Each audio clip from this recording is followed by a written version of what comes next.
They claim to be builders of character, protectors of tradition, and guardians of enlightenment. But behind locked doors and ancient oaths, whispers tell of something far darker. This is the story of the Freemasons, not as they present themselves, but as they are perceived by those who see symbols not as decoration, but as power. The story of Freemasonry begins, at least officially, in 1717 with the founding of the Grand Lodge of London.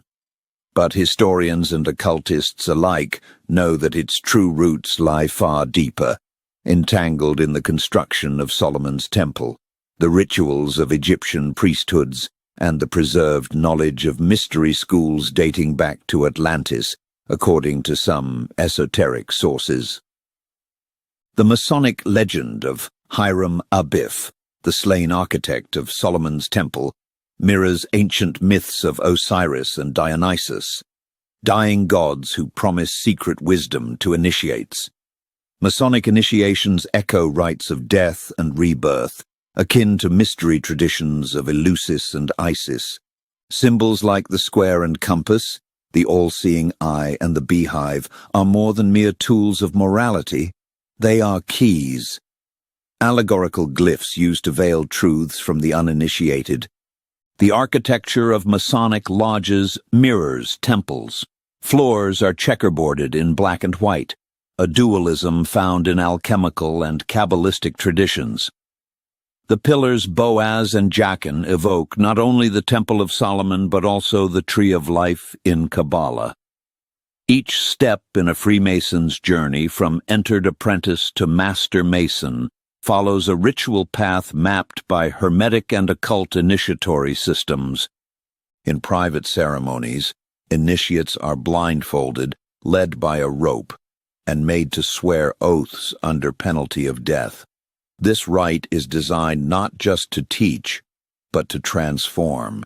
It's a psychological alchemy intended to strip the ego and rebuild the man into a vessel of secret knowledge. Authors like Manly P. Hall, himself a high-ranking Mason, wrote openly of this. In his book, The Secret Teachings of All Ages, Hall calls Freemasonry the shadow of the ancient mysteries, stating that it is the outer brotherhood, veiling an inner priesthood. The 19th century saw a surge of occult interest. Freemasons were central to this. Not only were many of the founders of modern Western occult orders former Masons, such as Eliphas Levi, Pappus, and Aleister Crowley, but Masonic ritual itself inspired the creation of groups like the Hermetic Order of the Golden Dawn and Ordo Templi Orientis. Crowley, a former Freemason and one of the most infamous occultists of all time, merged Masonic structures with Eastern mysticism, sex magic, and thelemic philosophy. His influence reshaped the esoteric landscape, and many argue that the seeds of this chaos were sown in the lodge. From the founding fathers of the United States to the royal houses of Europe, Masons have always moved quietly behind the thrones of power. George Washington, Benjamin Franklin, and Mozart were all initiates. The architecture of Washington, D.C. is steeped in Masonic geometry, with street layouts and monuments aligned to astrological and numerological principles. Theories abound. Did the Freemasons orchestrate revolutions, influence wars, protect secret bloodlines? While some claims stretch into the paranoid, the verifiable influence of Masons in politics, finance, and academia is undeniable. The Vatican has repeatedly condemned Freemasonry. In the 1738 papal bull In Eminenti Apostolatus, Pope Clement XII warned that Masons have caused great suspicion in the minds of the faithful, due to their secrecy and strange oaths. The Scottish Rite, one of the most elaborate Masonic systems, contains 33 degrees of initiation. Each step reveals deeper philosophical and symbolic truths, many taken directly from Gnostic, Kabbalistic, and Hermetic sources.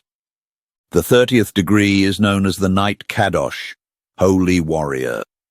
In this degree, symbolic revenge is taken on the enemies of the temple, particularly those who persecuted the Templars. The ritual evokes themes of vengeance, spiritual warfare, and secret justice. Albert Pike, author of Morals and Dogma, writes, "Masonry is a search for light. That light can only be found in the study of the ancient mysteries." But what is that light? For some, it's divine knowledge. For others, it is Lucifer himself. Indeed, conspiracy theorists often quote Pike's alleged letter describing a Luciferian doctrine at the heart of Freemasonry. Though the letter is widely dismissed as a hoax, it has become central to anti-Masonic sentiment. Today, Freemasonry operates as a social fraternity. Many lodges are open to public view. Charity, mentorship, and personal development are their official goals. But beneath the surface, some argue, the original current still pulses. Underground lodges, hidden rites, high-level Masons who retain connections to esoteric orders, practicing rituals that blur the line between philosophy and the supernatural. Whether as custodians of secret light or architects of control, the Freemasons remain a mystery, and that may be by design. In a world built on secrets, who holds the blueprint? Behind every symbol is a story, and behind every story a shadow. The Freemasons say they are builders, but what exactly have they built?